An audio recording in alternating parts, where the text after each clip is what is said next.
Okay, she's back. This week's episode is with Paulina Pinsky. She's 15 months sober. She's freaking awesome. And we have a great conversation about, I don't even know what. It was like a stream of consciousness conversation with her. We talked about the Artist Way, obviously. She's doing another workshop June to August for Artist Way, and we will sponsor a scholarship. She's also doing a program called Writing the Body. She's doing that in May, and we're going to sponsor a scholarship for that too. You can go to paulinapinsky.com and apply for the scholarship or sign up for one of her workshops. She worked with Kelly Brown, who's another guest of mine, and Kelly wrote a book after working with Paulina, which was amazing. So I'm going to get the two of them together for a podcast episode sometime soon.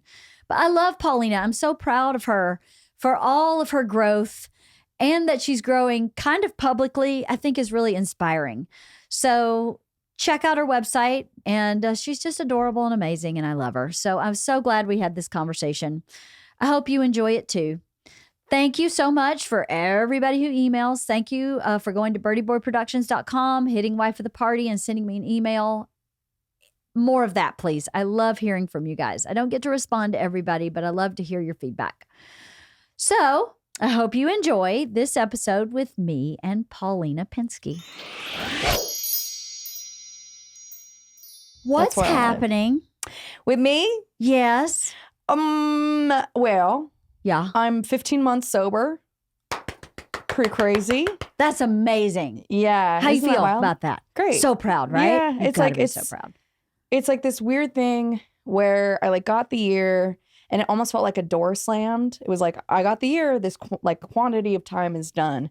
And so there was kind of a weird now this is just what I do. I'm not counting days in the same way, even though I still I'm 462 days sober today. I still count days because I think every day counts, and I need to remind myself that what I've accrued, and also that it matters, but there was definitely a weird 12 to 15 month straddle of just I couldn't quite figure out how to sort of think about it. And now it's I think about it in terms of months. I'm still a toddler. I'm still wearing baby clothes, but it's definitely easier, it's just kind of it astounds me that I haven't going from not being able to go a whole day without smoking weed to I have no interest, and I got invited to speak in DC on 420 with an organization called Smart Approaches to Marijuana, and I'm going to be on a panel with my dad and former Senator Patrick Kennedy. Nice. And I'll be talking about my experience with marijuana addiction and That's recovery. That's amazing. Yeah, so I'm literally getting flown out on 419 and then speaking on 420, which is so funny to me.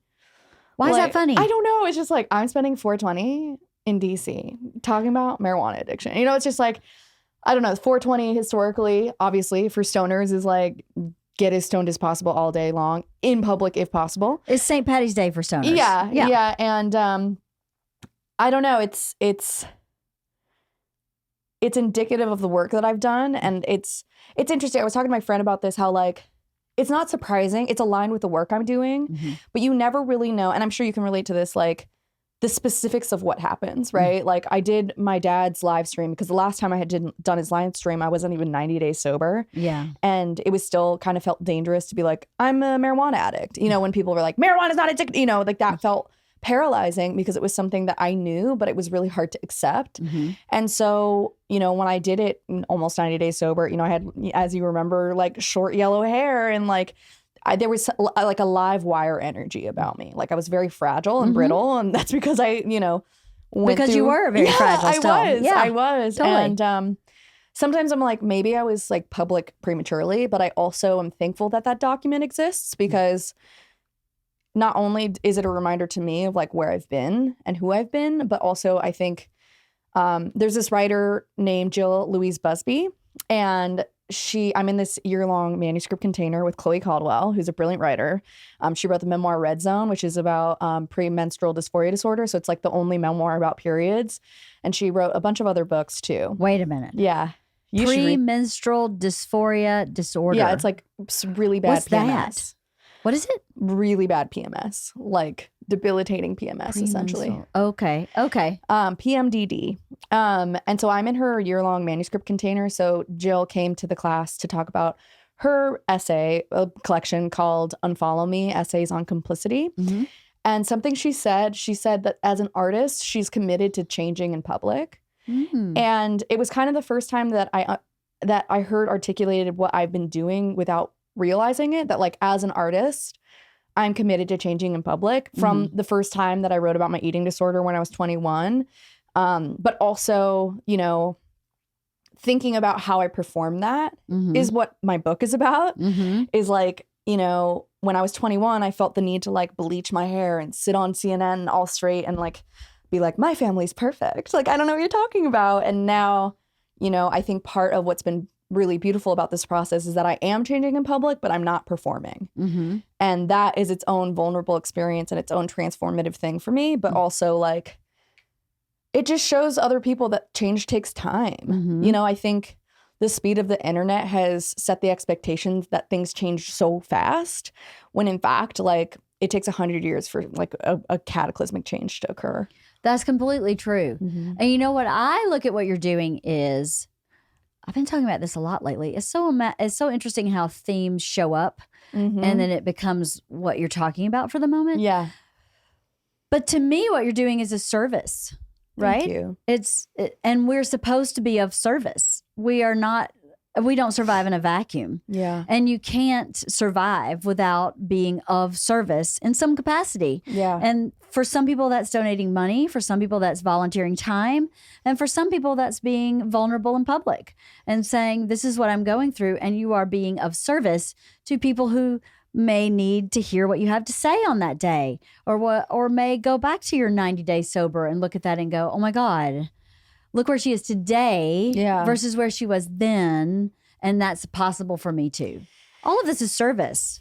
I hope so. It is. I hope so. I mean, it is. Thank you. I mean, I've had lifelong proximity to a platform, and I think it's easier to have a platform. Everybody has access to Instagram. The influencer model is like what people aspire to, you know, and so it's not as difficult to be seen.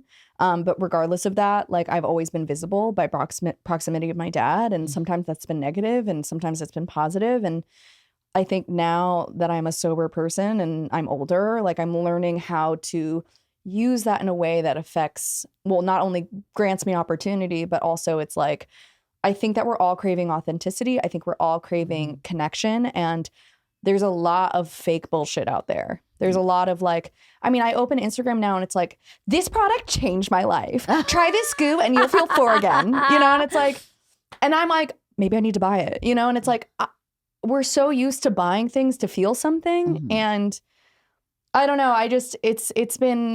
I feel more grounded, but I also feel my life opening up in this way that I'm almost like, I wish I was still 90 days sober and all I had to do was stay sober, because now it's like my life is getting bigger and it's both amazing and exciting, but also terrifying. Right. Because it's like, I can't hide from this shit, you know? Which is, so part of that, I paused Newly Sober, the newsletter, just because I thought I would spend the first part of the year looking back on my first, like, leading up to getting sober and then my rock bottom. And then I was using the content of the newsletters to create podcast episodes. I did 4 and I was like, I have to stop.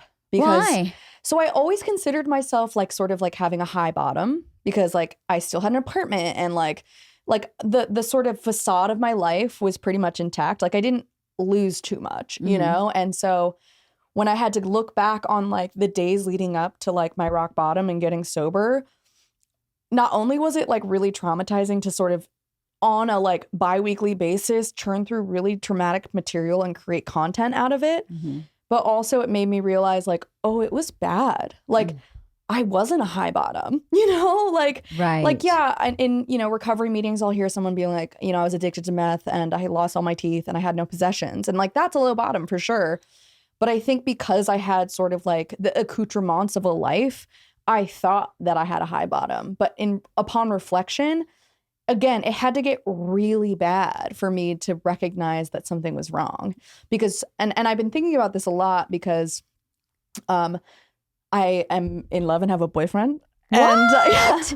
and he's sober, but he's not in the program, Oh, great. which is super interesting because, you know, I talk to people in the program. They're like, oh, well, he's dry. Like, oh, he'll have to come to the program, you know? And at first I was kind of trepidatious because I was like, well, he's not sober like me, you know? But I've just been shown that like there's so many different ways to be sober. Like, of course, it starts with physical sobriety. I don't do drugs or alcohol, like no mind altering substances. And of course, there's emotional sobriety. But what I'm starting to sort of realize is that like when you're sober, you are free from self-deception. Mm-hmm. That like there's a level of honesty in that that is like sort of an undoing. And like for some people, they just like decide. And I was excited to talk to you about this because I know that you had a history of drinking and then you stopped and you can do it occasionally and whatever. And I remember like, you know, in the rooms, I'm an addict. Like if I started drinking, I may never stop. You know, It's like, it's not as simple as like, whoa, that's too much. Gotta stop. You know, like I did dabs once, felt my soul leave my body, projectile vomited on the couch and the dog, shook in the bathtub for 3 hours. And that was just the first time, you know? And decided, I'll do that again. I was like, well, I got high, you know, and that's addiction, right? A normal person would be like, I had a horrible experience with dabs, so I never did them again. Yes, you know? That's me. I smoked weed 4 times. I threw up all 4 times and went, I think I'm good. Exactly. And that's not me. Like, I'm like, but I want to leave my body and, you know, go to another spiritual plane. And so with my boyfriend, he doesn't have that, you know, where like he kind of decided, he was like, I'm done. I want to achieve different things with my life. I want to turn the ship around. He's turning the ship around. And I also turned the ship around, but we did it through different means. Right. You know? And so it's been kind of, it's not only been like, wow, there's so many different ways to do this. But also like it kind of made me question the ways in which I was being closed-minded and being like, there's this one way to do it, you know? Well, I think for the safety of the people in the program, from my understanding, outside looking in, I think for the safety of the people in the program, it has to be presented as is this way or the highway because it's you know, addicts are criminals. Yeah. And they're going to find the workaround. Yeah. And if you go, well, this way or Buddhism, then they're going to go Buddhism and then back and forth and then they can't stay on the track. I understand why it's presented that way. Definitely. But I do agree with you. I think I was definitely had a drinking problem, big time. But my problem was really a mental health problem. Right. So once I addressed mental health, the drinking was a non-issue. And I wonder how many people in the program are not maybe addressing the mental health in a fast track way. Yeah. So that it can shift off to the alcohol or whatever their addiction is meaningless. I'm sure there are people where they're just straight addicts. Yeah. And it just doesn't matter. Well, majority. Yes, you know? I think so. But probably there's some that could take a different path and be successful. Definitely. But they can't present it that way. I understand why. I think I resent, like there's this book called Quit Like a Woman that I have not read. Resent? Yeah, I know it's a strong word. Yeah. I know. I got to take it to my resentments, do some step work on it. But, you know, it's kind of like... Wait, what's the book called again? Quit Like a Woman. It's written by this writer named Holly Whitaker. And it's kind of presented as like the feminist takedown of 12-step.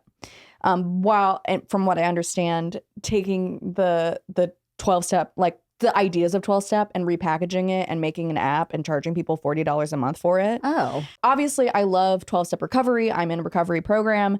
But I resent when people frame it's like, that's bad, this is it, right? And I think what's beautiful about my relationship, his name is Tracy. Tracy? Yeah. Nice. He's 6'5". He's really nice. Where'd you meet him? Tinder. You did? Amazing. Well, that shit's supposed to work, you know? It does. I mean, for a long time, I've called it a bottom feeder app.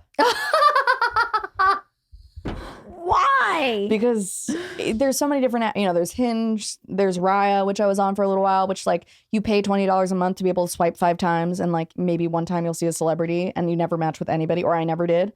I think I was like too weird for Raya. And then like Bumble, which they never message back. Like ladies are supposed to message first or whatever. Tinder, you can get the most amount of swipes for like free. And so I would like go through my Hinge, go through my Raya. I think I was on Coffee Meets Bagel, and then I would just like swipe on Tinder for like an hour.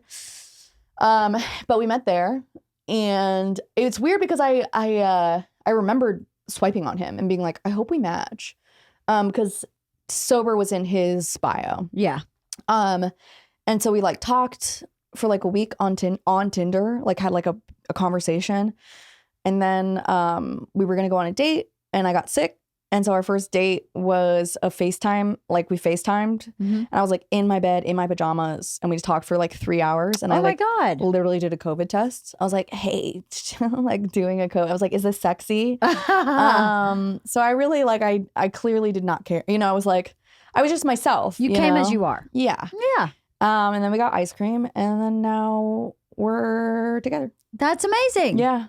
Congratulations. Thank you. He's So like fun. a really beautiful, brilliant, wonderful human being. Aww. Like, I was dating someone in the fall who like I thought I was in love with. And they decided to stop drinking and joined the program. But also it turned out was smoking weed the whole time. And things blew up when they smoked a bowl on FaceTime in front of me, like in the middle of our conversation. And as soon as that happened, you know, I was trying to be very open-minded about it. I was like, you know, I know they smoke weed. I know that they're in the process of sort of undoing that.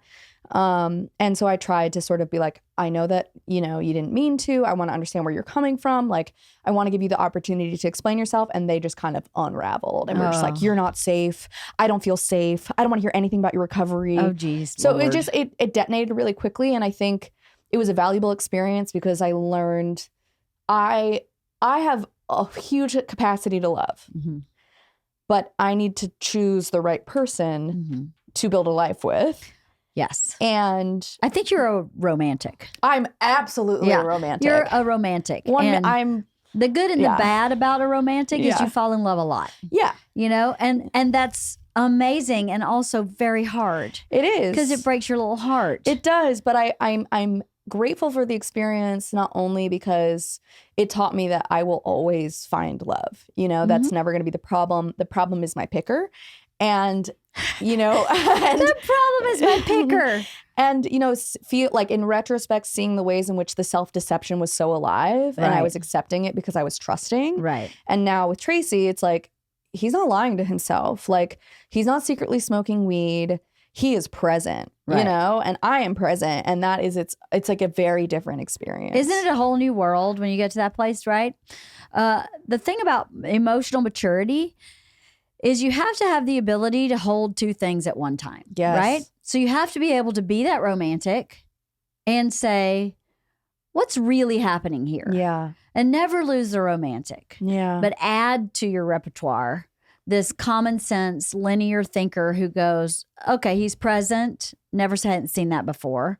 Now that I look back at my track record, was I just holding on to that romantic piece? Definitely. You know, if you, that's emotional maturity in every situation in your life, with friendships, with your children, when you have children, with your parents, is to go, this is what's I'm feeling, but it may not be accurate. Yeah. Because your feelings don't tell the truth.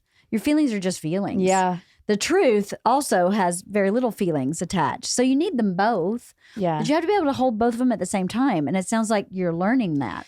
That's amazing. I think for so long, because of my eating disorder, it was learning how to discover what I actually felt, right? It's like for so long I couldn't even name what I was feeling. Yes. Because I was vomiting to avoid feeling them. Yes. And so I spent 10 years learning how to identify feeling and name it in therapy. Right. But it almost like I'm an extremist. So it was like I was only in feeling zone. And it's so funny because I have this conversation with my dad a lot where like he's so in logic zone. Like I feel that he could stand to hold his feelings a little bit more. Totally. And so, you know, there's emotional truth and then there's like objective fact. And yeah, I think romance and love can be a blind, it's like a scrim, you know, it's like you see someone in idealized terms or how you wish them to be, you know, and it's like, well, how are they actually treating me? Right. Facts are very helpful. Yeah. It's like he drove me to LAX twice. You know what I mean? That's he a picked me up fact. and he drove me and he didn't complain and he showed up early, you know, and it's like, that's different than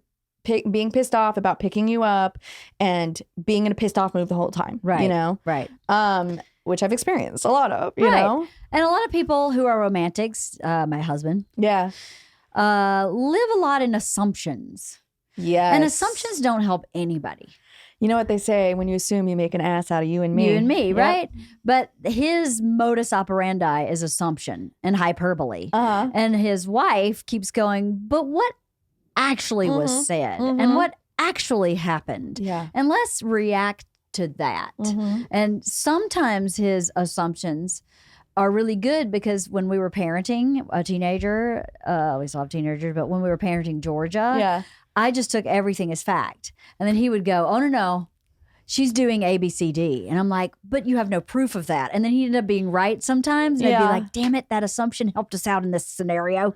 But it's good, again, to have both. Yeah. So that you can figure out what's really going on sometimes. That's really great that you found somebody who lives in present day, is connected to the truth and present. He has drive in a way that I do. And I think that's rare. And actually, it's funny because like I think I you and I get along so well because I think that we approach things like we ping pong at each other, you know, and we come from different angles. Right. And I think that if I were to compare my relationship, my very young relationship, to your steadfast long marriage, I'm more the Bert. Oh, yeah. He's more the Leanne. Oh, 100%. Yeah. Oh, you're the Bert all day long. Just know this, in every relationship forever, you will always be the Bert. Yeah. And if you're not, it's not the right relationship for you. Yeah. Because there is a Bert and a Leanne in every relationship. Yeah. And it's rare that I'm the Bert. It happens sometimes where I need the focus for whatever reason, or I get it. But to me, I mean, just from my own personal experience, that makes a really fulfilling relationship for both people. Yeah. Right? Yeah. So if you know who you are, Bert or Leanne, then you know what you should be looking for. Bert's always critiquing me about not being like overreactive for something. And I was like, could you imagine if there were two of you in this relationship? There would be no room for anything. Somebody would be dead. There would be blood.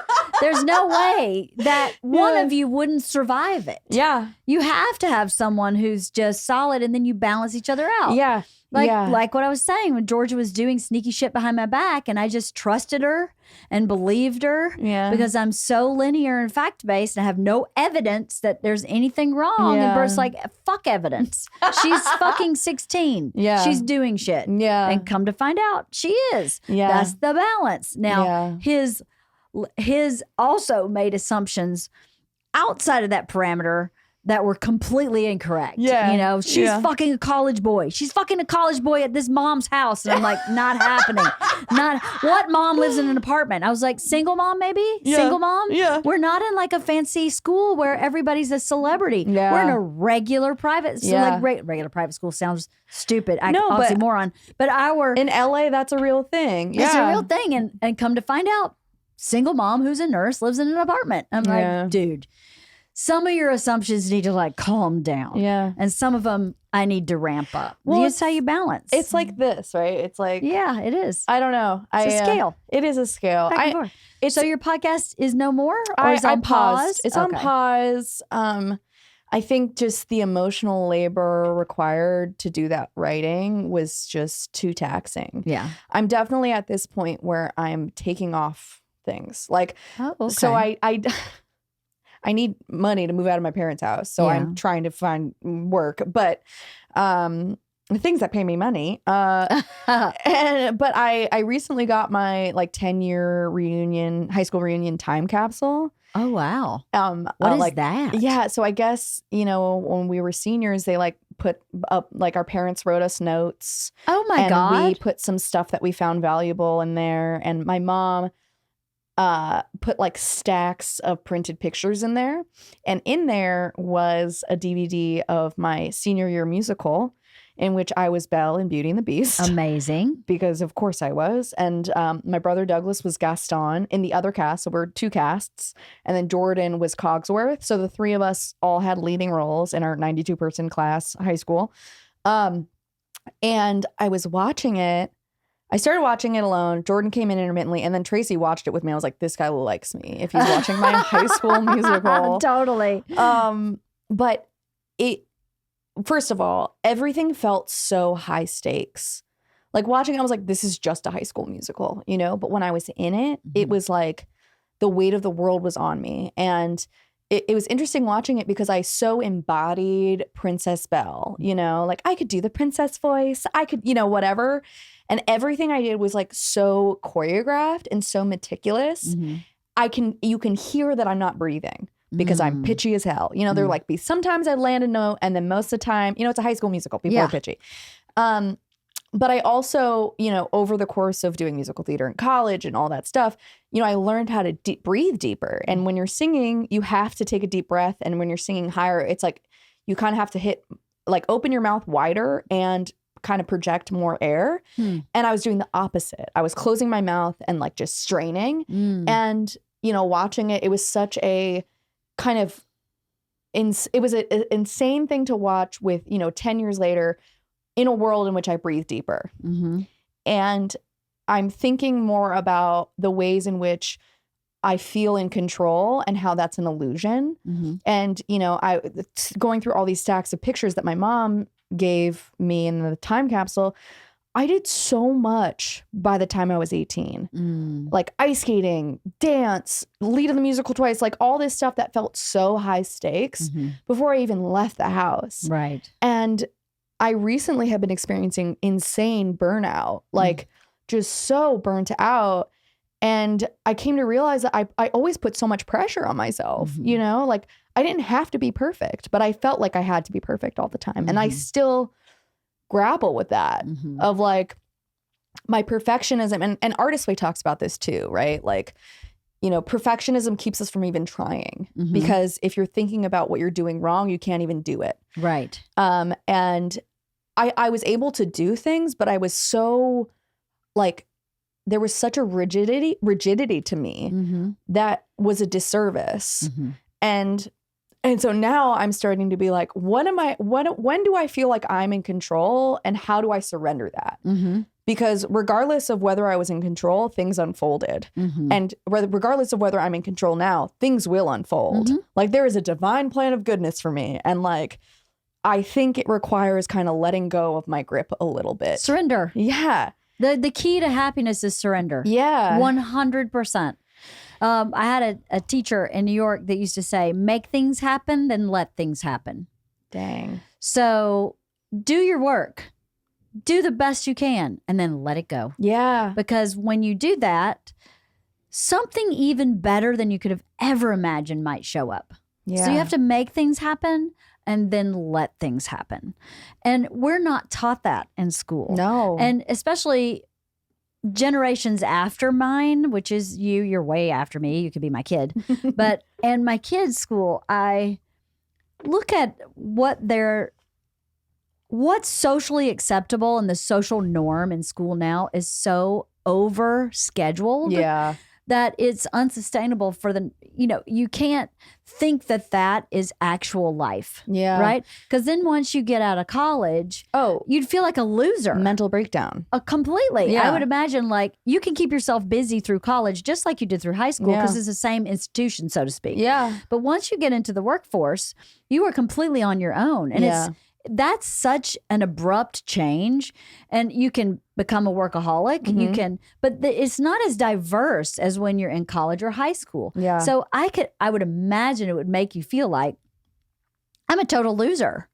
I only have a job. Yeah. I also have to volunteer and do this side hustle, and it's too much pressure. And part of the reason we have mental health issues, I think, I was listening this morning to someone talk about, because there was unfortunately this shooting in Tennessee. So sad. Which is terrible. Talk about mental health in America. And my brain just went, it starts with education. Yeah. The problem is how we educate our kids in school and how we run the social structure of that education and what is acceptable and what is not. The whole time my kids were in school, I felt like our school's philosophy was you're a straight A student or a failure. Yeah. And anything in the middle is not acceptable. Yeah. And in our house, I was like, I'm taking the middle. Yeah. But we're the only house on the block that's taken the middle. So I'm asking my kids to step outside of the social norm and change where they're thinking, which is nearly impossible to do by yourself. Yeah. Can't do that in a vacuum. Well, especially as a kid, right? You want to be like everybody else. Exactly. You want to be that straight A student. And as much as we've said, we don't give a shit. I need you to try your hardest. Yeah. And whatever grade you get is all I care about. And that's the end of, and you need to, we've always made them be involved in at least one extracurricular activity at school that represents the school. So not a club where you're talking about like movies. I mean, like represent the school on the debate team. That's or important. The sports team. Yeah. But only one. Yeah. We're not playing multiple sports. We're not playing softball and basketball and volleyball. We're not doing that. Yeah. That's insanity. Yeah. One thing. You do one thing. Georgia played lacrosse. Isla's on the taiko team, the drum team. I love that. I love that so much. That's it. Now she does jujitsu, but that's her choice. Yeah. And that's something she'll do until she's 100 if she wants to. Taiko's going to end when school's over. So, I mean, I'm sure she could, form her own taiko team. Yeah. Unlikely, but she could. Yeah. But, I don't know. I think it sucks that society has set these kids up with that mentality. Yeah. A+ or failure. That was my childhood. It's not good to be an electrician. Yeah. Because that's not an A+. It's a failure. Yeah. And you're like, you're so stupid. My electrician boyfriend from high school retired last year. Oh my God. And he's 50 fucking 2. Oh my God. So he's retired, doesn't have to work again. He's going to live another 30 or 40 years and not have to work. He's a fucking electrician. Come on. I mean, somebody has to wire the lighting in the house. Hello. And it costs money. And he's there for his I'm kids. sure there's a union too. They're protected. Totally. Well, for certain electricians. Yeah. He was his own boss. Yeah. And got to run his own schedule and vacation with his family and be at every softball game he could be. And we still promote this high achieving, insane way of life. Yeah. And I'm living that high achieving, insane way of life myself. Yeah. But I'm happy. But I think it doesn't make everybody happy. Yeah. And unfortunately, society presents it that that's the only thing that will make you happy. And it's so stupid. This show is sponsored by Betterhelp. I don't know if you've ever been in therapy. I've been in therapy a long, long time. The good thing about therapy is what you make it. If you have a problem you need solved, then you go to therapy. If you lost a loved one, maybe you need some therapy. If you need a mentor for your whole life, you could go to therapy. That's what I do. My therapist has become really a mentor, a life coach, an important person in my life. I started out in therapy because I needed help with mental health stuff. I stayed in therapy to keep myself healthy. Whatever therapy means or whatever your needs are, BetterHelp is a great place to go and find help because you can do it in the privacy of your own home.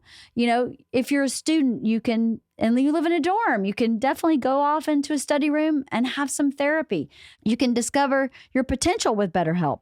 Visit betterhelp.com/wife today to get 10% off your first month. I mean, that's even better. You can find help and get 10% off. That's pretty great. That's BetterHelp, HELP.com/wife for 10% off your first month.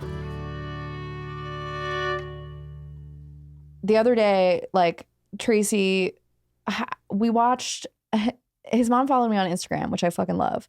And she Instagram stalked me. So she liked some things. And she found one of my videos from when I was ice skating. And from when you were little? And from I won the Funakoshi Award when I was 16. And it's this beautiful sort of lyrical program. Awesome. And when we first started dating, I sent him me as Miss Piggy on ice, and that's his favorite one, I was like, oh, your mom commented on this. And he was like, oh, have I seen this one? I was like, no. And we watched it and he was very moved by it. But then he kind of sunk in and was just like, I haven't accomplished everything that you have. And that is not when I'm looking for a partner, I'm not looking for what their resume is like. Because my resume is impressive, but holy shit, I was so unhappy that entire time. Best message you could give. It's so unhappy. Yeah. And it's I've had every resource and privilege imaginable, right? And so it wasn't easy to do all those things, but everything was in my favor. Mm-hmm. And I was trying to explain to him that I see that he's turning the ship around. I see that he's making steps and strides towards facilitating a life beyond his wildest dreams, and that just because you didn't do it at 16 doesn't mean that 35 is too late. 35 Completely. is right on time. Totally. We were watching Pumping Iron, which is my favorite movie. Oh my God. And he was like, okay, so 28, he was Mr. Olympia. So he didn't do the Terminator movies until he was 35. And I was like, right. Like we have this idea that like at 22, your life is over, you Right. know? And so, so there's that. But in Artist Way, and something that I'm really taking from Artist Way, because I did it, this is my 7th time through the book. And it just gets more and more fulfilling each time I do it.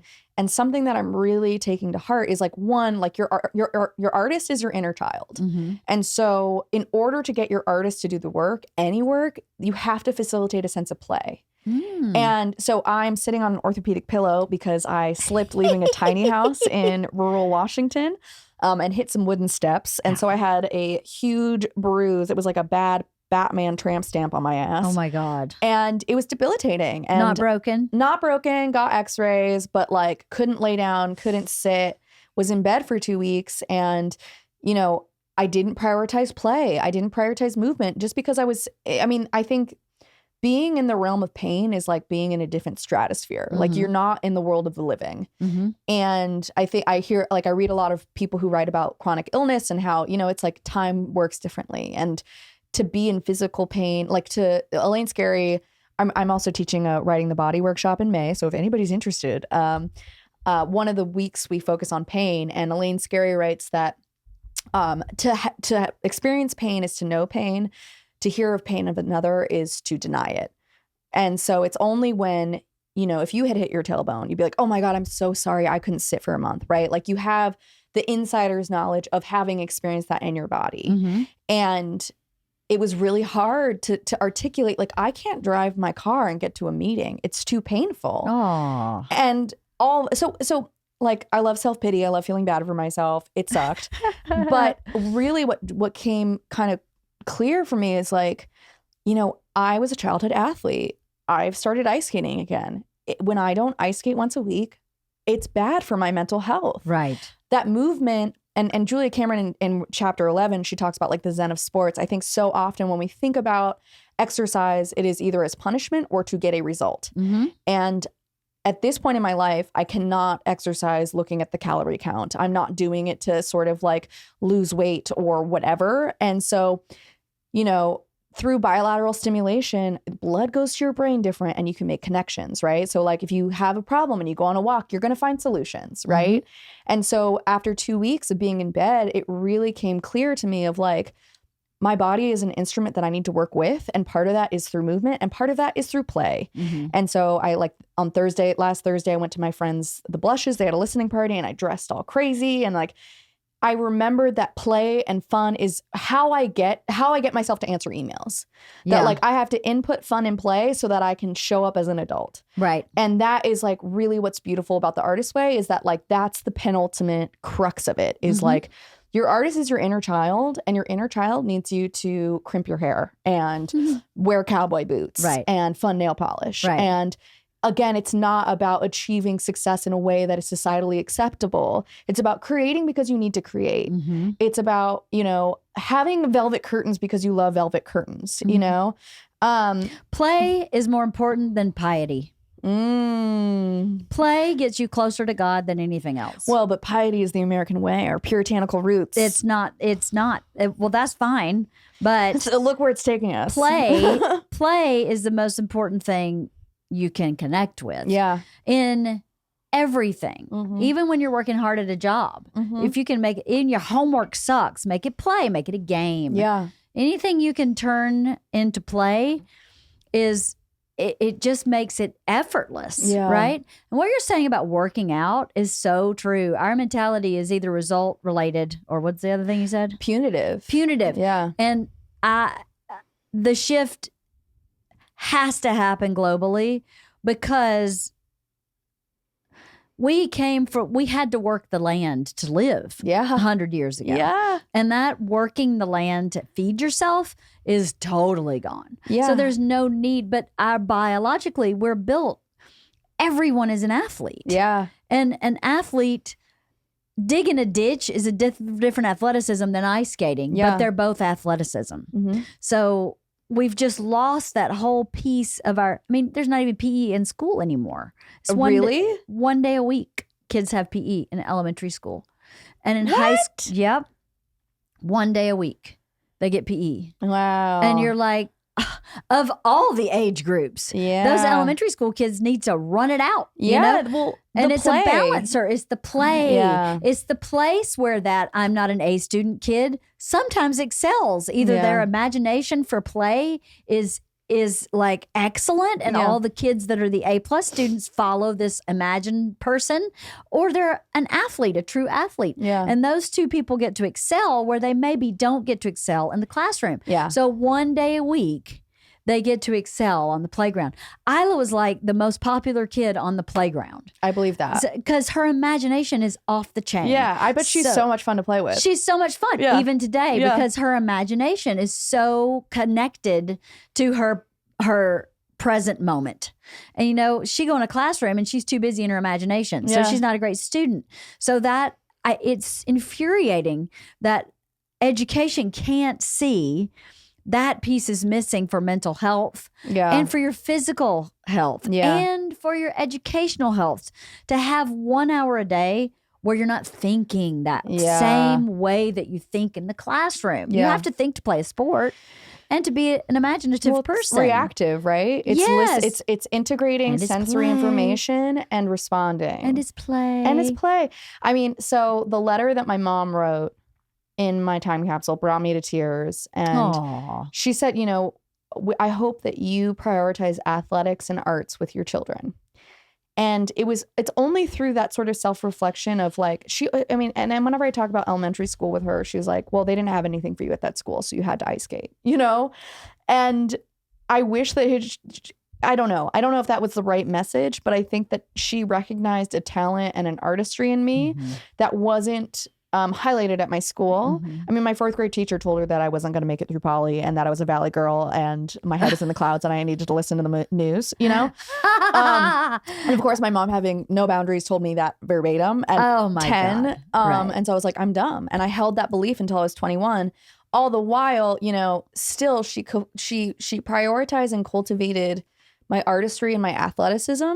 But it was at that breakneck pace that was also expected of me at school. Right. And so it's like, you know, with Tracy, we like drove by his childhood house and he was telling me how he would like ride his bike 2 blocks to the park and just like ride. And I was like, I'm not good at riding bikes because I didn't get to do that. Right. You know, and it's almost like, I don't know, I feel gratitude for the ways in which I learned how to, I mean, I loved ice skating and I was very good at it. And there's a sense of pride now that I'm kind of moved through the resentment and anger.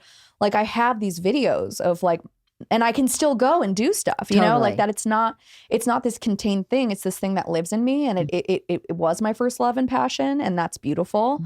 But the lack of play in my life was so deadening. Like, it was deadening.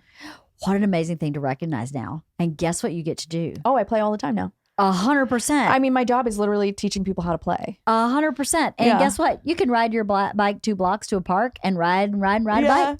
So fun to ride bikes around. You can do anything like that you want to. And how exciting. And that curiosity about how that will affect the larger pieces of your life, to be curious about play. And it's like collateral effect to everything. I mean, I remember when I was at Second City, I was so anxious in improv class because it's all about play. But I couldn't let go enough to get out of my head, hear what someone was saying, and then respond. Like I was just all here. And you know, it makes sense in terms of my training. I was trained to be hyper cerebral, which is why I can sit here and pontificate and whatever. And you were also trained to be very precise because ice skating is a precision sport. You have to be very precise, and you have to be an expert in so many different things to be able to ice skate. It's insane. Dance, movement. It's insanity. Yeah. It's something that I'm in this year-long manuscript container. So I'm working on a book-length project, and its focus is performance, perfectionism, and body. And how, you know, I had this memory of crying through a ballet lesson the whole hour strapped into my mom's car. My mom still had to pay for it. And I hated ballet because all they did was like micromanage me and tell me that my body was wrong for an hour. Right. And sounds fun. Yeah. I was like, they're like, why are you crying? I was like, because they tell me to fucking tuck my popo in every 4 minutes, and I just have a big butt. Like, I'm not going to be one of these skeletal ballerinas. Like, Right. I need more than just like thinking about the angle of my shoulder blade at the ballet bar. But then, you know, at a certain point I kind of submitted, you know, and when I was a kid, I would get really excited and I would go like this because my fingers are hyperextended. And so my ice skating coach would like trail after me being like, panda hands, you're doing teddy bear hands. Oh my God. And because I would just like, you know, my hands would betray me, right? Yeah. That like there is effort in what I'm doing. Yeah. And when watching that video that I watched with Tracy of me winning the Funakoshi Award with like my lyrical program Winter, Tori Amos, you know, I had the ballet hands, like going from teddy bear hands to butterflies, like after 10 years of sort of submitting to that training, it looked effortless, but it was entirely concentrated effort. Right. And like the any sort of performance is like conveying effortlessness in a way that doesn't betray the effort it took. Right. And my entire life was incredible effort in every, like, eating the right calories, exercising the right amount, burning the right calories. And you know, I think, you know, with Ozempic, have you heard about this? It's like a diet pill that everybody's on right now. It's like, we don't prioritize feeding ourselves, whether that is through joy, play, content. Like, I mean, we feed ourselves through content, but what about nourishment? Right. Right. We're so divorced from the land. We're so divorced from our hunger. We're so divorced from what actually brings us joy that we are like, yeah, all that matters is being skinny. It's all about how I look. Right. You know what I heard on NPR a couple days ago? The death rate for people in their 50s in America has increased. I'm sure. And they didn't know why. We don't know why. And I'm like, I know why. We grew up eating processed food. That's all we ate. Yeah. Now, I grew up with a mom who was microbiotic and a dad whose parents lived on a farm and grew everything that was on the table, from the beef to the vegetables, everything they grew themselves. Yeah. So I didn't grow up eating like that.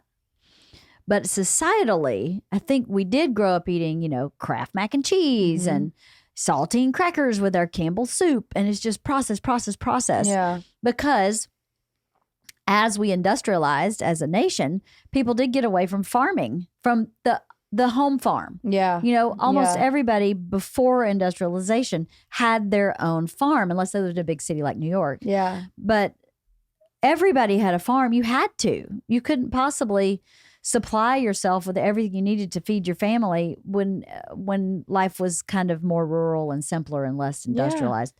And so people lived shorter lives back then because of disease, I think, and lack of medical knowledge. But I wonder how much it would change that statistic specifically if we all just had grown up eating like our grandparents did. Yeah. You know? Well, I mean, you know, Kristen, Kristen Richards, a friend of the pod and my personal trainer. And also, like, I did her nutrition program. And, you know, it was the first time that I went to a nutritionist for ages 12 to 18. And I was told exactly what to eat. And it was like 100-calorie pack and half a Think Thin bar. And, you know, like 1,200 calories a day, right? Like hyper fixated on calories. It doesn't work. It doesn't work. And you're left hungry. And I'm afraid I'm infertile. I don't know. Oh my God. Why are you afraid you're infertile? I don't know, because I didn't bleed properly until I was like 20, you know, because like I was so underweight. That was your eating disorder. Yeah. But also the way I was being fed, you know, it's like, again, Ozempic makes me skinny. It doesn't matter if I'm hungry. It doesn't matter if my brain doesn't function. How I look is important. Does Ozempic make your brain not function? Well, I'm assuming you're not eating right. So what is I'm not on Ozempic. It's like the I don't know new nothing weight about. loss I mean, I drug. know what it is. Yeah, I don't know. I'm but just to make you not hungry. I think so. I think so. Well, here's how I eat as an adult, and my body is what it is. I eat greens with everything. Yeah, that's it. So I figure if you're eating greens with everything, then you're doing pretty good. Well, but that's what I loved about Kristen is it felt like the first time I was given actual nutritional information of like, the more whole the food is to the way it came out of the ground, the more nourishing it's going to be. Totally. Here's green light. Here's what you want most of. Yellow, some of. Red, just a little bit. You know, like none of it is like, that's a bad food. Right. That's like, you can't eat that. Right. And you know, I don't know. I mean, I think a lot about the concept of hunger a lot and how, you know, Ozempic is emblematic of a culture that doesn't want to feed its hunger. That starvation is premium because the way you shrink is how you are seen. Right. Right. And you know, in the same way that I'm like cultivating play, I'm also like thinking about how I feed myself. And there was a period of time right before I got injured where I was like, feeding myself felt like a chore. And Kristen was like, as somebody who has a history of eating disorder, it makes me nervous that you feel that way. Right. And part of it was because I was holding, you know, and it's all integrated. It's all like our mind and our body are the same thing, you know? But it's lucrative, right? Because it's like craft is a fucking empire, you know? Like, oh, you mean processed food? Yeah, processed food. Like you go into a bodega in Brooklyn, it's all processed food. You go to Europe, it's all fresh, you know? And it's systemic. And it just, we keep coming back to the systemic things that like it is top down. Where is the infrastructure? Like, you know, soy is given more money. Soy and corn are given more money than fresh produce. You know, and so it's going to be less expensive to eat a bag of Doritos, you know? Totally. But how we eat is how we function. Like feeding your brain, like our brain needs natural fats. We need oil, nuts, avocado, egg yolk, all of which I was not allowed to eat as a teen. You couldn't have any of those things as a teen? Avocado had too much fat. Oh, avocado is so good for you. It's so good. And it's so yummy. But it's just like, again, it's just so like the restrictions, right? It's like the restrictions, the way that we think, the way we simulate control. And then we end up binging. We're like, why am I binging? It's like, because you're starving yourself. You're hungry. You know, control is an illusion. Yeah. It's a complete lie. Yeah. I think. Control is a lie. We tell ourselves to feel safe. When the truth is, surrender is the only safety, because then you're allowed to let life lead you where you're supposed to go. Yeah. Make things happen. Let things happen. You just let it go. Well, that's to bring it back to Julia Cameron, because, you know, I'm in the artist way. I'm in it. That's you are my deep life in it, philosophy. Girl. We show up, we do our morning pages. Yeah. We do 3 pages stream of consciousness. We do the next right indicated action. We go get paints at the store because we want to do watercolor. You know, like that's how you make it happen. Yeah. It's not hard. It's not hard. You know, when you're attuned with yourself and you're aligned with your purpose, you know what the next action needs to be. And for me, it was like, I need to stop writing Newly Sober because I'm debilitated. Right. You know, it's like, this isn't working right now. Right. I need some time. Yeah, time And out. I also was in this year-long manuscript container and I wasn't able to write for it because I was like on this weekly schedule, which again, for my first year sober, I'm going to be so grateful when I go back and see everything that I wrote, because it was a live document. You know, it was easier to sort of like create what was happening in the moment, but the work of looking back and digging things up was too much to do on a bi-weekly schedule. You know, it was way too much. But you should applaud yourself for realizing that and saying pause. Because people will go, nope, I've committed to this. I'm going to keep doing it. And then run themselves right off the road into a ditch. That was me. And you can't, that's the learning, I think. When you, or at least for me, when I went from drinking to cope to coping to cope, there is a learning curve. It's not like, and now I'm perfect. And I don't make any mistake. I'm still not perfect. But that learning curve is very uncomfortable. Yes. And you're so unsure because you've been using this other way of coping, quote, successfully. Super easy to just drink. Yeah. You don't have to deal with anything. Yeah. And then you drink and you don't have to deal with it again. But all of a sudden you've accrued this deposit in the bank that's huge. And so for you to start like making withdrawals into that and those emotions to start coming up that you have to deal with on top of whatever's happening in present time takes so much maturity that it's really difficult to do. You have to really pace yourself. You can't, you have to pace yourself. And if you don't, then you're going to end up right back where you started. See, that's been the lesson in this moment is like the pacing. Pace yourself. You were never paced as a child. Never. It sounds to me like your pace was full throttle all the time. The time. So that's all you know. So to learn this other speed I would imagine would make you feel less than. Yeah, make you feel like I'm a loser. Yeah. I'm not achieving because I'm not achieving at the pace I was taught to achieve at, taught by whomever. Yeah. And whomever with best intentions. Of course. Everything was of the best intention. 100% best intentions. I mean, it's the same.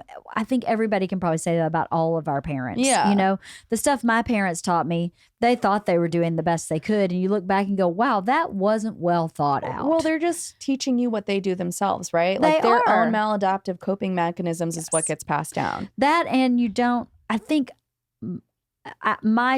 your parents are between my parents and me.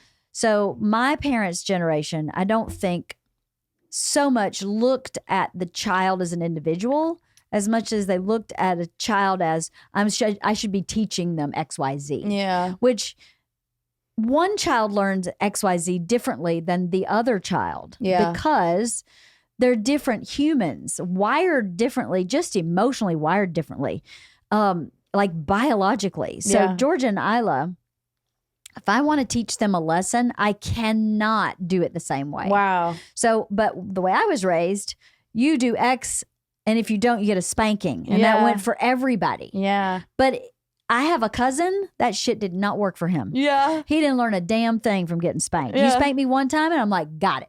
I will never do that shit again. Message received. Never do that again. Yeah. He got spanked every single day at 1 p.m. 1 p.m. Why? Because Days of Our Lives started at 1 p.m. and every day when Days of Our Lives started, he got a spanking. And for something or other. So that's not how he learned, is my point. And the parents weren't, and I don't mean that my specific aunt and uncle, but parents of that generation weren't the parents that went, this isn't working. Yeah. Maybe I should pivot. Yeah. The point of view was the child is not getting it, do it more. Yeah. And that's a generational thing. And I think that was probably applicable, not that your parents were into that kind of corporal punishment. They won't be able to connect with other humans, like somatically with other humans if they get spanked.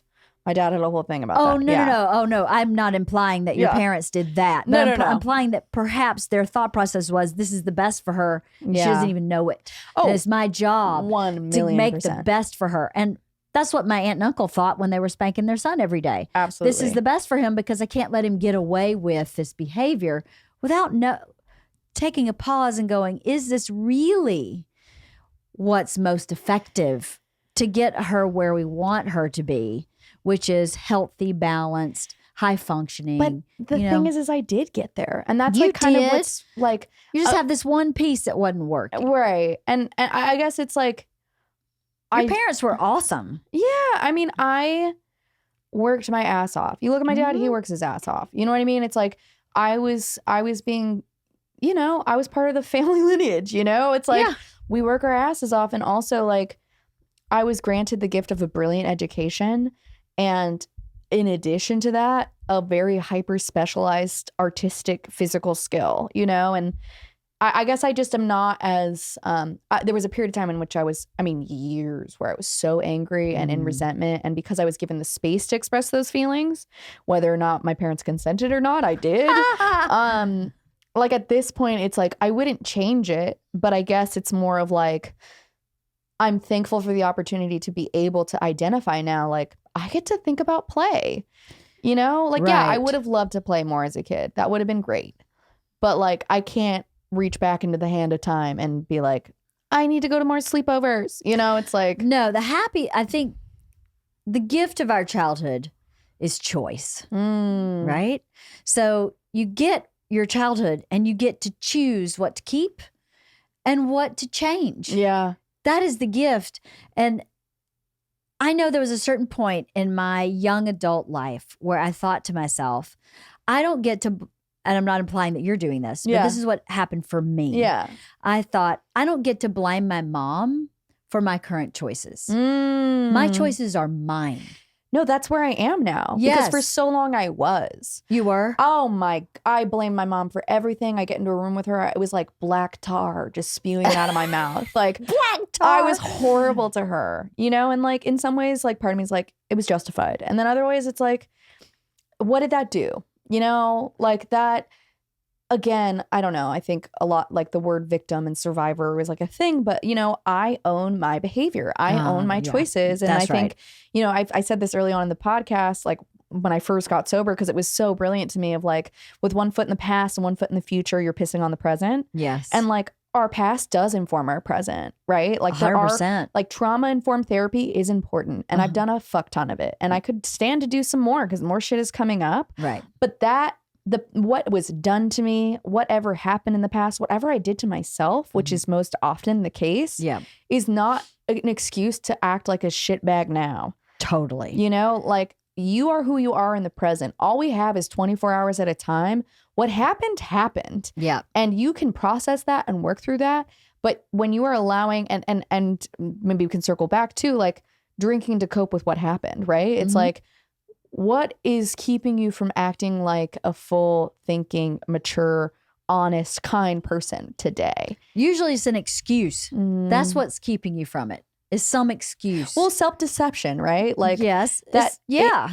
I think self-deception because the first time I was on this podcast, I was smoking a fuck ton of weed. Right. And I couldn't even identify that I was addicted to it. Right. And I'm sitting here talking about eating disorders and all that. And it's like, I wasn't being honest with myself. Right. So how could I be honest with you? You can't. That is the key to happiness in life. Honesty with yourself is the only way to be. It's so hard. And I think that's part of like, of course, like there's so much anti-trans legislation going on right now. And it's I saw online that it's like borderline, like genocidal, like kind of like infrastructure, you know, to identify your gender identity, that is being honest with yourself. That is a life-saving gesture. Totally. And it's really heartbreaking to imagine people not seeing that.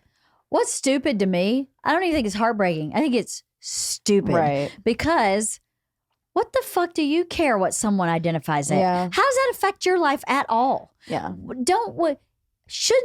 Shouldn't we all just want each other to be happy and feel fulfilled and feel good in our own skin? And does it matter if you identify as an otter? I don't really care. Be an otter. Yeah. Otter all day long. Well, but you're not affecting me with your otterness. You know? It's often framed as mental illness while ignoring true mental illness, right? It's exactly.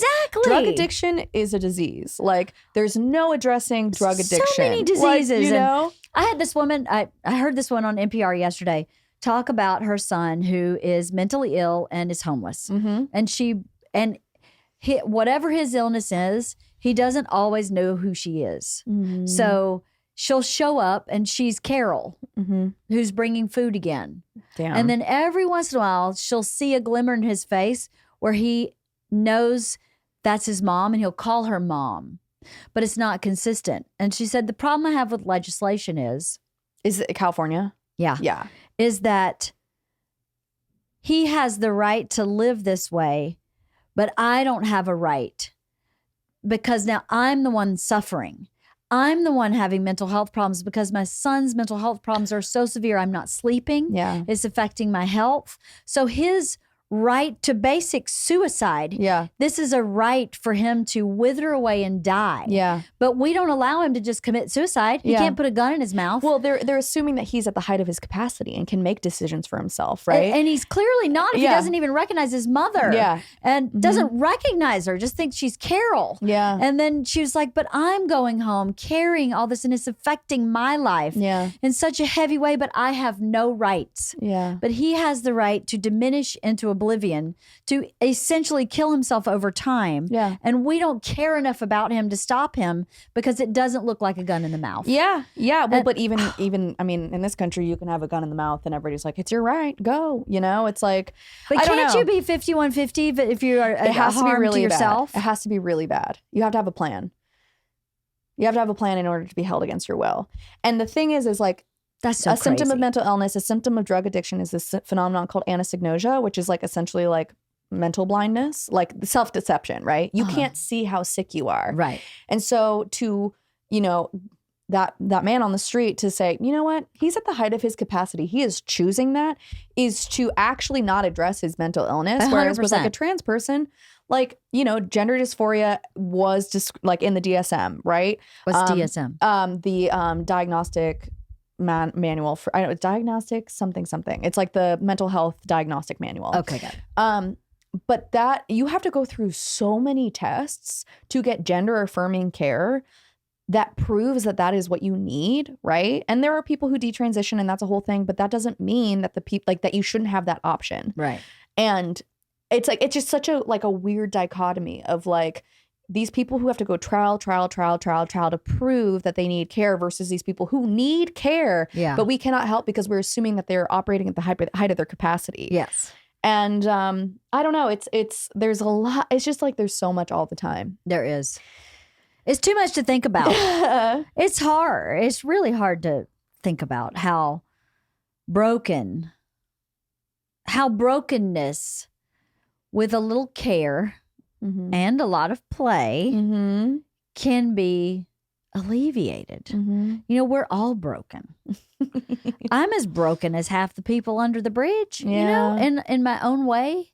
Yeah. But I've just decided to care for myself, you know, and to have other people care for me. Community is important, right? And I think this time around with Artist Way, I'm starting to identify that I facilitate community in a way that we all crave, right? It's a service again. Yeah. Service, we have lost our sense of service, our civic service and of community service. Yeah. And to service to people we don't even know. Yeah. That act of service. Just smiling at someone. 100% is service. Yeah. That is. And service, I don't know. I don't know how I learned that term service. I think it might have been in church. Yeah. But I definitely don't hear it. I mean, my dad talks about service a lot. He talks about being of service. Like you have to be of service. If you're of service to a community of any kind, it does something to you. Yeah. It sounds selfless. Yeah. But it's actually really it's a double-edged sword. It's very selfish. Yeah. Because it creates such an intrinsic value about something outside yourself. Yeah. And intrinsic means inside yourself, but it does something about outside your world too. I think it changes your world. Yeah. If you connect to being of service to people, it changes your whole perspective about everybody on the planet. Yeah. It's so powerful. And you don't have to be a religious group to be of service. You just have to be a human being. Yeah. And you can be of service to animals, you know, to the planet, to ecology. It doesn't matter. I feel like so much of the way things are structured now is like, what can you do for me? Yeah. Can you get me exposure? Can you instead of whatever? what can I do for you? Yeah. And I think, I don't know. I've been thinking a lot about like energy, that energy begets energy. And like, just by virtue of becoming sober, I'm seeing the ways in which like positive energy generates positive energy. Yes. And so, and negative energy begets negative energy, you know? And so it's like, if you can give goodness, you will get goodness back. 100%. What you focus on grows. I believe that absolutely. I love that. To the soul, bottom of my soul. What you focus on grows. Yeah. So if someone cuts you off in traffic, you can focus on that guy's a fucking jerk. What an asshole. Yeah. Fuck that guy in the ass. I hate you. Or you can go, wow, that was a close one. Yeah. That person must be in a hurry. Yeah. They're having a bad day. Maybe they just lost their job. Yeah. I can't assume what's going on for them. But guess what? That wasn't personal. That had nothing to do with me. The freaking guy just cut me off in traffic. Yeah. Well, end of it. Also, if you let them in, they don't cut you off. Absolutely. And so I don't want to live my life focusing on that guy's an asshole. What an asshole. Yeah. It's because you just don't know what's happening for other people. And it's so arrogant to assume that was personal. No. Nobody thinks about you. Nobody thinks about you ever. Well, but that's why you have to be of service, right? Is because we're all fucking thinking about ourselves all the time. Totally. Know? And so it's like, and so you assume everyone else is thinking about you too. Yeah. And it's like, a lie. That's not true. No, they're thinking about themselves. And no one's thinking about you. When we step out of ourselves, we not only foster community, but we also grow because we're forced to think about someone other than ourselves. Completely. You know? Completely. And you know, I think you should build it into when you get to a certain maturity level, obviously when you are, your 20s is such a powerful time in your life that also sucks. It's so bad. shitty. It's like the worst. Okay, yeah, you're young, hot, and tight, but like I do not want to be in my 20s again. Like it's just it's miserable. If people in their 20s could just understand that your 20s is about learning. Incubator. It is an incubator for the rest of your life. It should be entirely about curiosity. Curiosity about the world and about yourself. Like, why did that upset me? Why is this so difficult? Why do I continue doing this same cycle over and over again? Yeah. Not beating yourself up and being punitive, Mm-mm. being curious so that you can learn yourself, right? Yeah. It should be about learning who you are. And then when you get that kind of under your beltish or underway, maybe, the next thing I think you could think of is giving back. How do I be of service? Because being of service when you've got you're like, I'm trying to figure myself out underway, and then you start becoming of service, it opens up a whole nother part of you learning about yourself, because then you learn your value system in a very different way because when you volunteer for something and you are happy to be there all the time, that's a good indicator of what's important to you in life, right? I volunteer at my kids' schools all the time. I love kids. Yeah. I love being there for kids and listening to I just delight in the way their brain works. Yeah. And so my volunteerism has been about kids a lot. I'm a Girl Scout troop leader for a long time. That's amazing. Because I'm so fascinated at how they view the world. Yeah. And it informs me so much about how I view the world. Yeah. I've learned so much about myself from service. So if you're in a service that doesn't reciprocate that for you, maybe find a different service. Yeah. Right? Find a different way to spend your time. Something that I was thinking a lot about in early sobriety was like, just because it's comfortable, just because it's familiar, doesn't mean it's not destructive, right? Like how the things that we know aren't often good for us, right? And so growth is painful. Growth is uncomfortable. Scary. And I mean, even just being with Tracy, not one red flag. He really likes baseball, so we'll see how baseball season goes. I didn't realize it was such a long season. Oh yeah, it's long. It's long. He's really nervous about that. His friend's like been married for 10 years. He's like, I'm gonna ask my friend how he continues his long-term relationship during baseball season. Like, I really don't want you to feel ignored. Piece of advice for that: communication. Yeah. There's a game on Sunday I want to watch from here to here. Does that work for you? Yeah. Great. Then I'm watching that game, which he already did during basketball season, which is totally fine. Totally. And I'm like, that's all it's about. Your hobbies. Yeah. He's in 2 baseball fantasy leagues. I'm like, babe, I love that you love something. Do I have to love it like you do? No. But thank God you have a hobby, because everyone needs a hobby. A hobby is a spiritual discipline. We all need hobbies. You know, the oak and the elm grow not in each other's shadow. When you are with somebody, you need to have your own life. You be the oak, let him be the elm, and you grow right next to each other.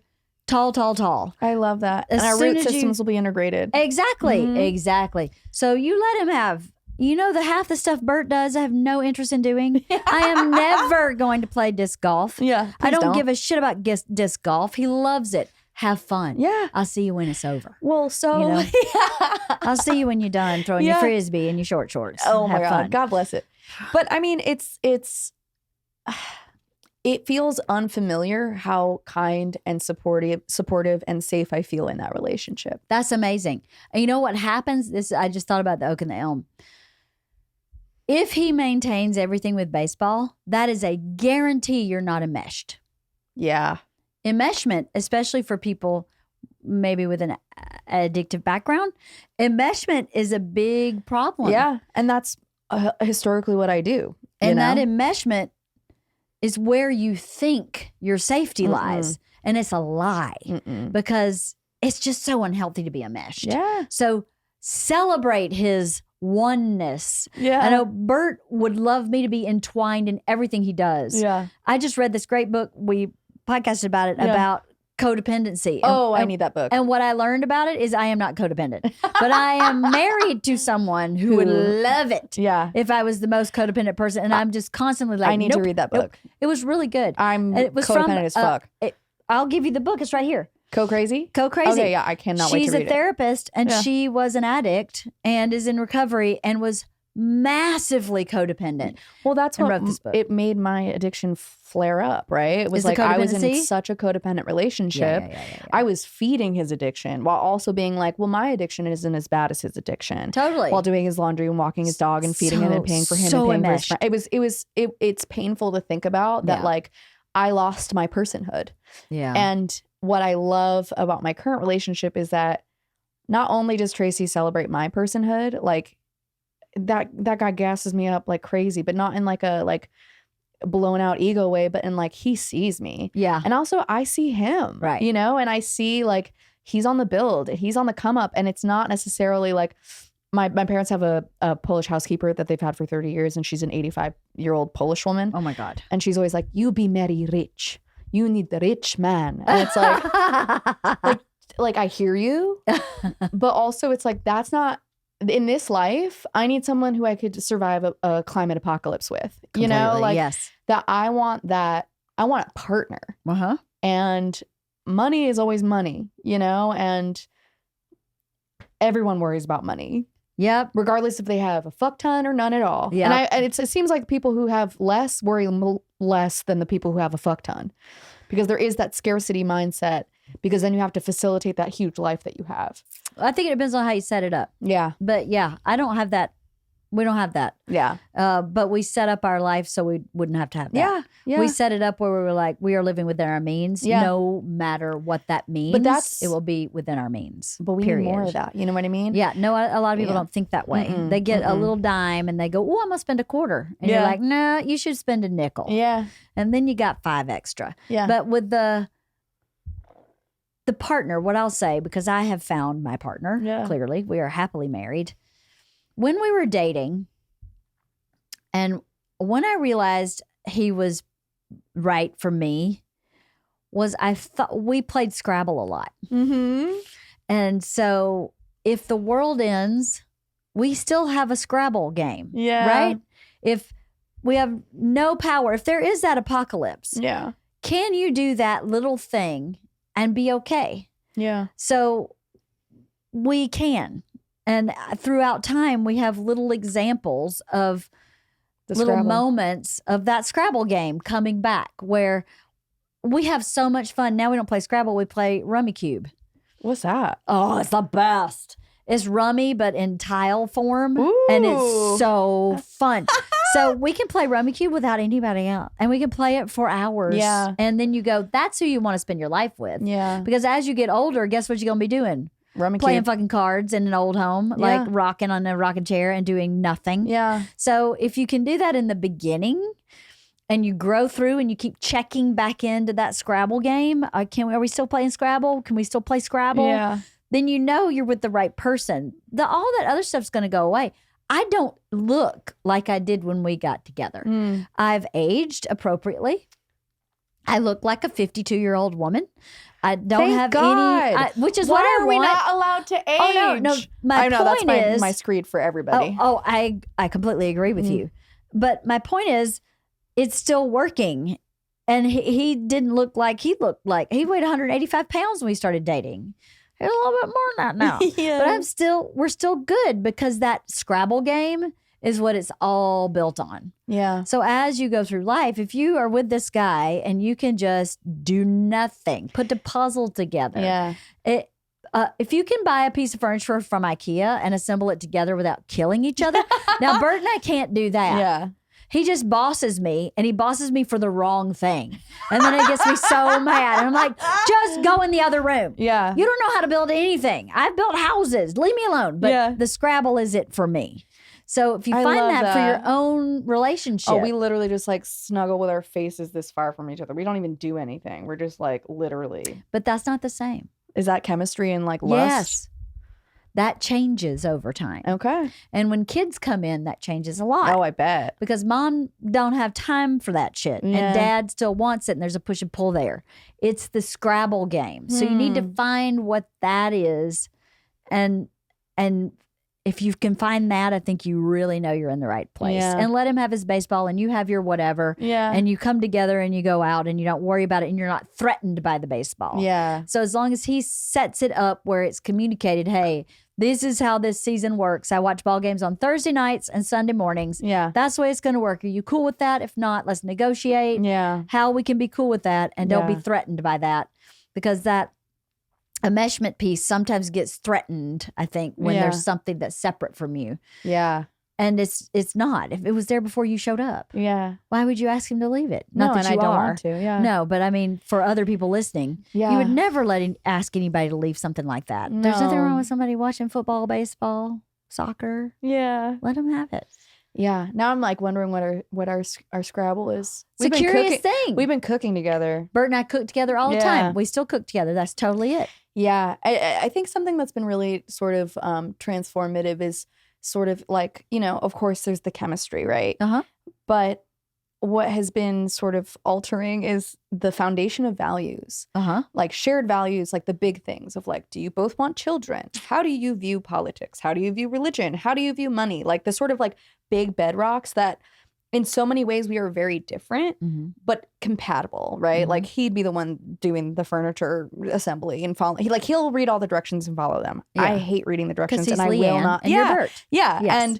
And we're different, but it feels like we fill each other's lacks, or like we lift each other up. Yeah, it's the compatibility piece. Yeah. It doesn't have to line up. And right? I think that's the misconception. It is. Yeah. You're right. That it's like, we have to have the exact same. Bert's Catholic. Yeah. I can't get behind that institution. Yeah. Catholicism I can't do it. I'm sorry. There's too many bad things that happen in that religion that people don't deal with. Can't do it. But I respect that is what he chooses to connect to spiritually, because ultimately it makes him more spiritual as a human being. Yeah. And I'm a spiritual human being. And how we skin that cat doesn't matter. And we're not requiring that one do the other. Like, he doesn't need to be a Baptist. I'm actually not a Baptist anymore. Yeah. I don't know what I am. Yeah.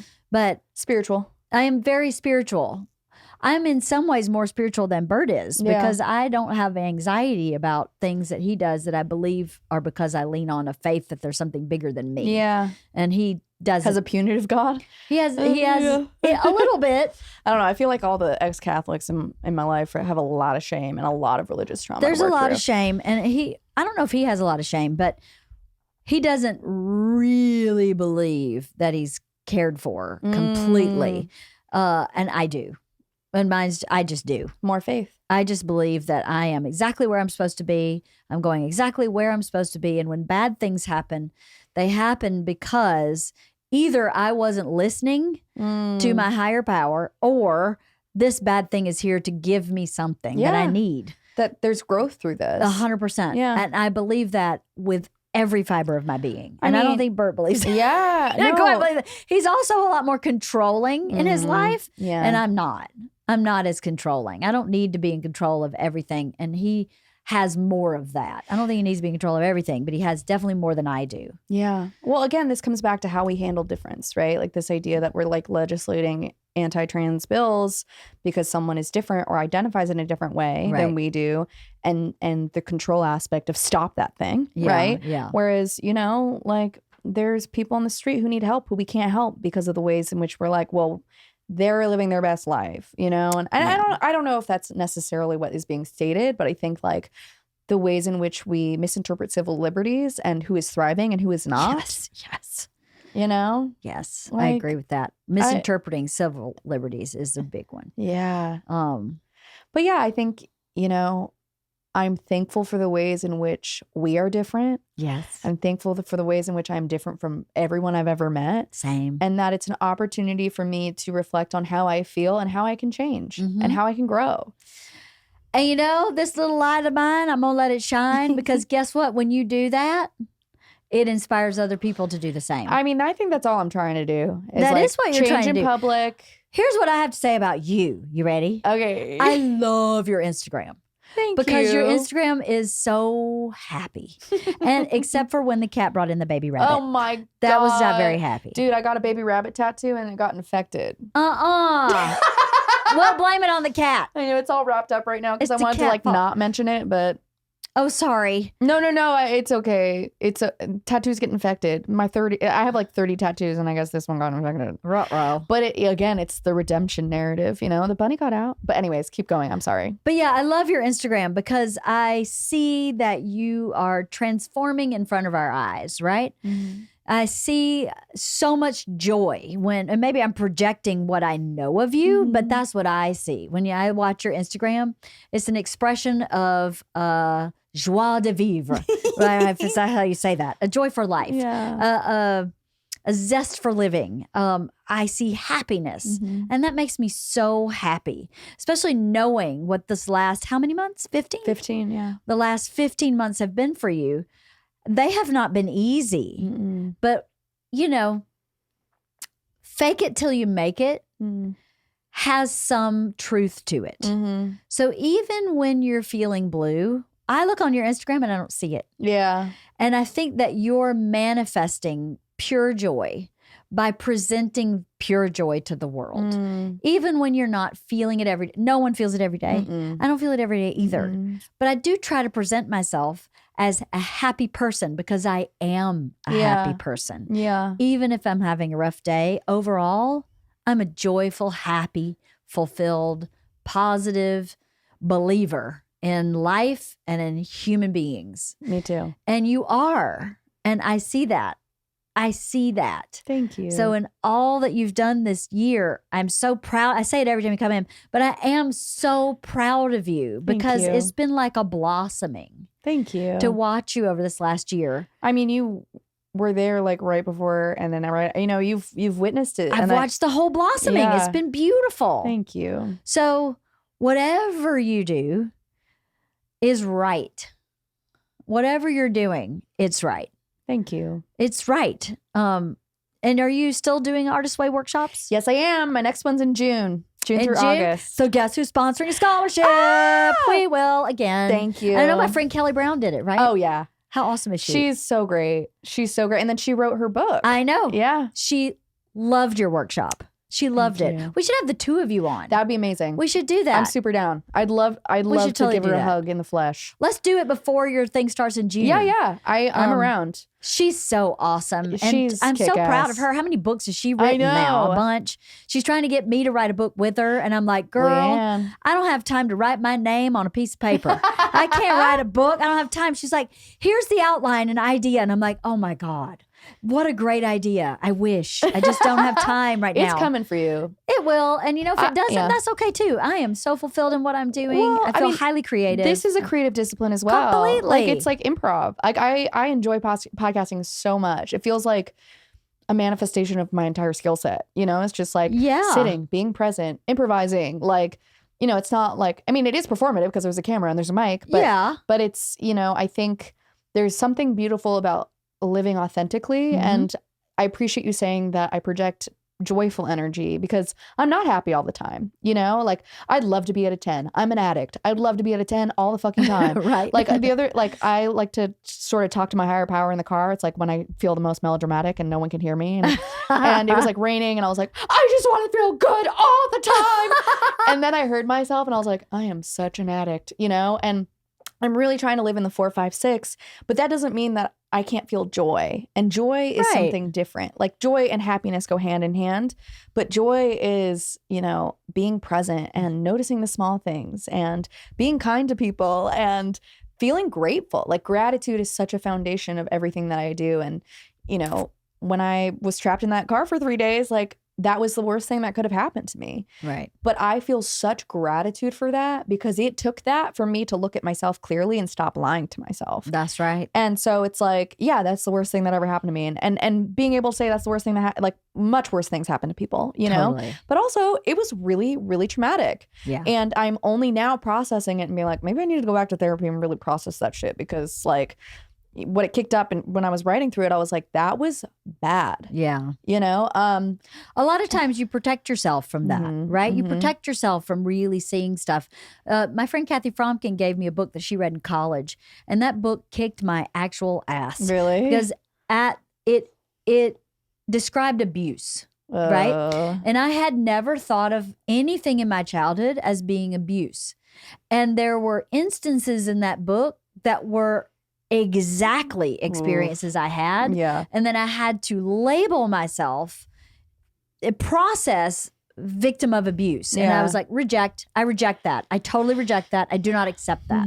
I am not a victim of anything. Yeah. And then when I read that book, I had to just process those feelings out of accepting that I had made okay a lot of the things that in that book said are not okay. Yeah.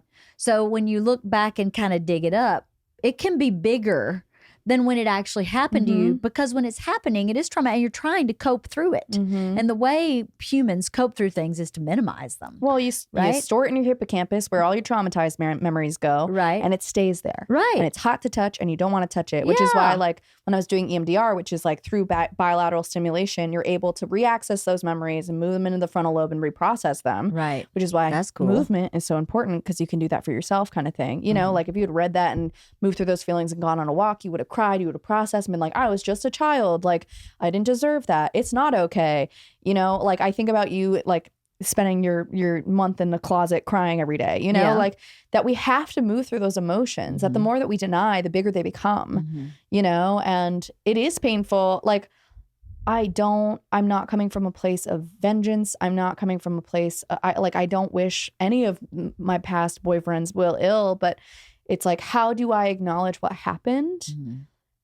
And part of keeping part of my codependency was protecting him at all costs. Right. To the point of my own destruction. You need to read that book. Yeah. And so it's like to coming to terms with that and being like, I can't protect him anymore, because he never worried about protecting me. And he didn't protect you. Yes. Not at all. No. And so it's one of those things where it's like, of course I have a louder voice because I'm proximity to a platform.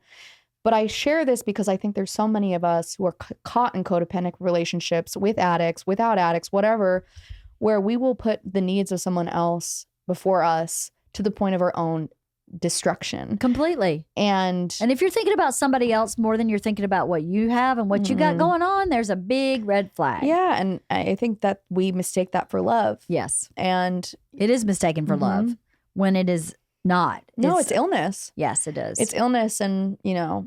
As you were talking, I thought this. Resentment is one of your best friends. Because when you start feeling resentment, it's an opportunity to become curious. That is a big, like, look at me.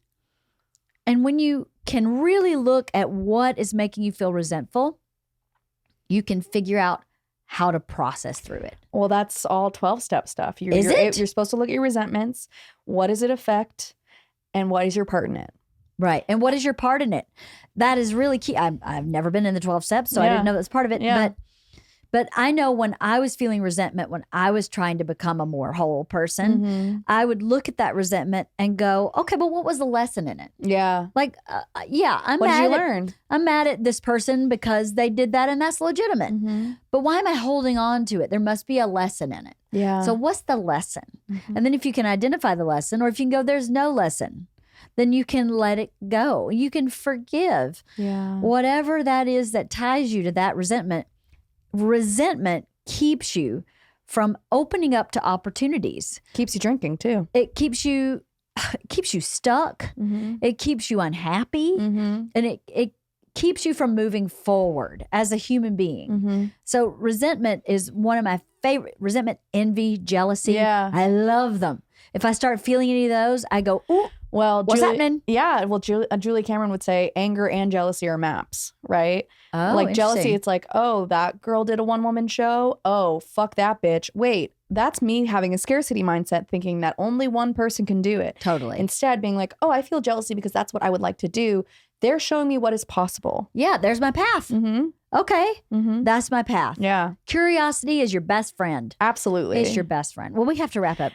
I know, we can talk for 16 hours. But I'm so glad to see you. It's been too long. I know. Why has it been so long? We've both been busy. So busy. I know.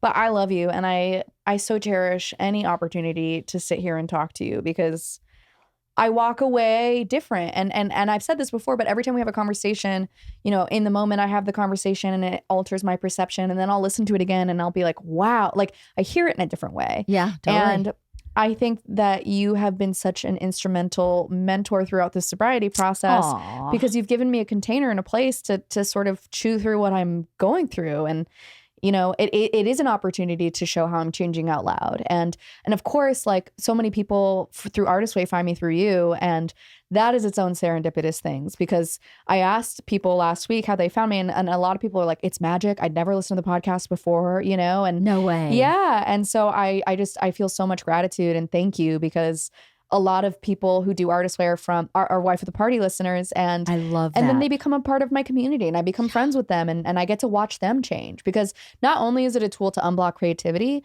but like it facilitates crazy change. Like it's a change your life tool. It's like if you're feeling stuck, like I have one person who got laid off from Google and now she's taking a one-way trip to France, you know? Wow. And that wouldn't have happened if she didn't do Artist Way. And Amazing. then, you know, other people, it's smaller. It's like different haircuts, you know, but that each change is important. Yeah. And you can come back to this book, you can come back to this community over and over again and find support and also recognize the ways in which you're being self-deceptive.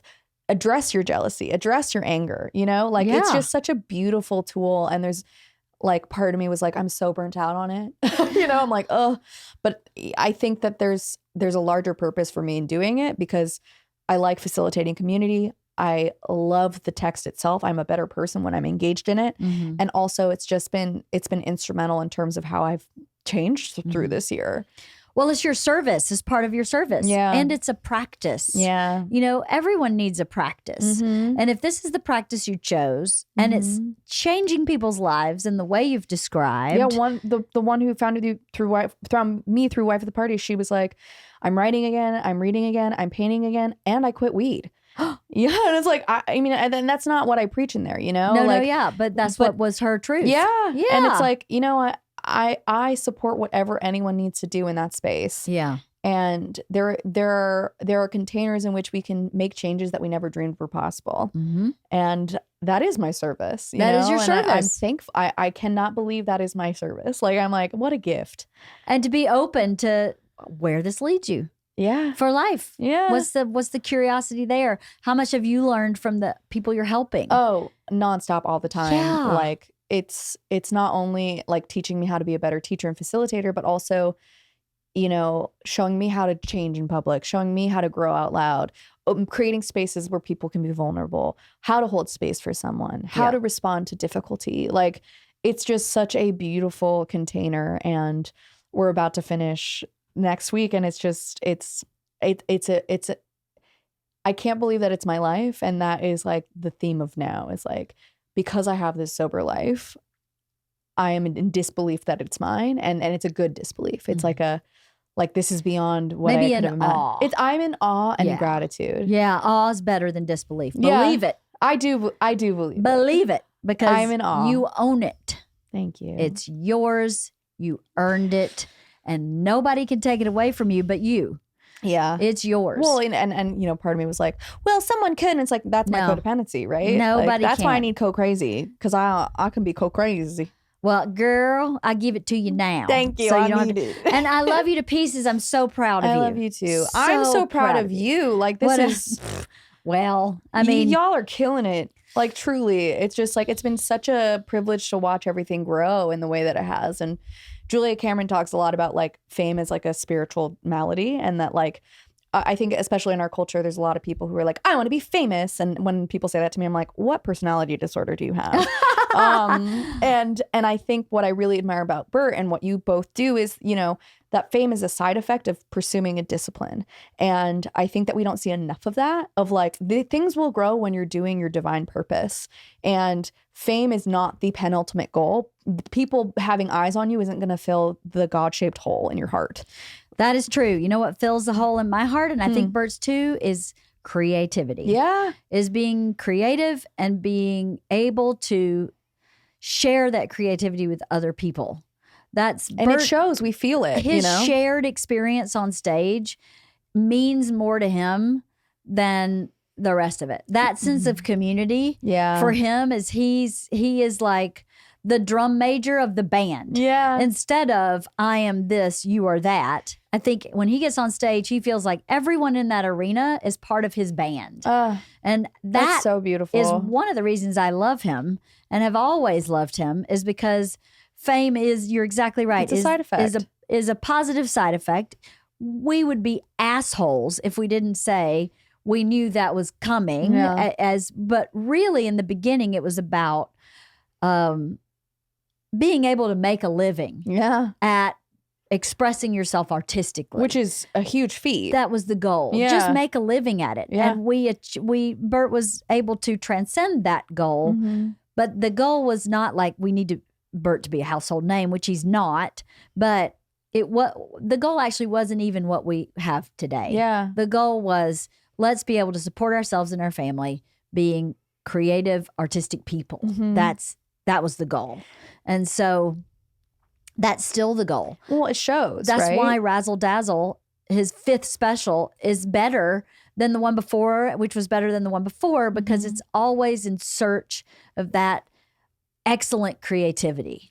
It's That's the process. The goal. It's not, the product Yeah. is a side effect of the process. When you're engaged in the process, there's always going to be a beginning and there's always going to be an end. And you have to keep moving at every single point. Yeah, you progress. And I think, we're a very product-oriented society. It's like you have the thing and that makes you famous. And I think, again, we can feel the way in which that is the goal, that the process is creating a better product. Yeah. But the product isn't the ultimate end goal. The end goal is to continue Is the creating. process. The goal is the process. Yeah. Is to continually be evolving and growing and becoming better at your craft. I love that. That is the goal. It's the process. Yes, you're right. I think if more people had the process as the goal, as their goal instead of the end result, they'd be more fulfilled. It's not even about what you achieve. It's about, if you focus on the journey, the journey is the fulfillment. Yeah. So the journey ends when you die. And not when you say, well, that's my last show. Yeah. The process is how you spend your days. The product is a finite part of your days. Yes, exactly. And again, we start a whole new subject matter. We're trying to stop. Next time I talk about the process. I know, the process is the process. Okay. So how do people find you? Great. You can find me at my website, paulinapinsky.com. You can sign up for my courses straight on my website. So if you're gung-ho, June through August, we're going to do Artist Way. There are payment plans through there. We're going to have a Wife of the Party scholarship. You can apply for it there. I'm also offering a Writing the Body workshop through the Dallas Writers Workshop in May. So that will be a straight writing workshop, a 4-week course where we focus on the body and how it's rendered on the page through 3 themes. Sexuality, pain, and hunger. And you can write a piece in there and get workshopped. And we'll sponsor that too. Really? Yeah, we'll do a scholarship for that too. Why not? Okay, great. We're going to have a Writing the Body workshop scholarship. So you're going to have to sign up for that. And I'm also available for independent writing coaching. You can do a month-long mentorship or a 3-month-long mentorship. And you can find me on Instagram at MIZPiggy111. So, question. Tell me. Do you help kids write college essays? I do. Okay. That was like my first job. That was like... Was it really? My first job out of college was helping Chinese students write college applications to get into American universities. I can get any kid into any college, pretty much. I wouldn't throw that gauntlet after all the scandals, but... Well, your kid has to write it. Well, I'd say you're really good. I'm really good at college applications. Yes. That's like where I cut my teeth as a writing coach. Amazing. Yeah. So they can find you at the same website. PaulinaPinsky.com. Yeah, absolutely. Okay, good. Yeah. Because the summer, every summer is when that shit starts happening. Thank you for saying that. Yeah, because I got myself into Columbia twice. I got my brother into law school. And when I say that, I mean, I helped guide his essay and I edited it for him. I do not write it for you. It's very much writing coaching where we brainstorm ideas, you write the idea, I work on, sort of content with you, I do the grammar, all that stuff. But I've helped people get into Duke, Middlebury, USC, where else? Columbia, I'm very good at that. The Chinese trained me how to help your child get into Columbia. Amazing. It's a great skill to have. I'm like, part of me is like, I promise I'm not writing it for you. I refuse to write it for you. Yeah. Well, that would be so out of integrity. No, that's not what I do. That's not what you do. No. No, but I mean, people hire coaches to help them write college essays all the time. So, and I'm a deal compared to those people. I know. I'm sure you are. My gynecologist told me that she was paying her college person $11,000. What? Yeah. So for hire what? me. For the essay or for the whole thing? I think the whole thing, but I think it's probably just the essay. It's still a lot. It's so much. I am a steal, and I will do a better job. There you go. Okay. So thank you for having me. Thank you so much. It's so good to see you. I love you so much. Yeah. Thank so you for I'll having organize me, you, and Kelly soon. Yeah. I would love that soon. I would love that as well. Okay. Good. Yeah. Wow.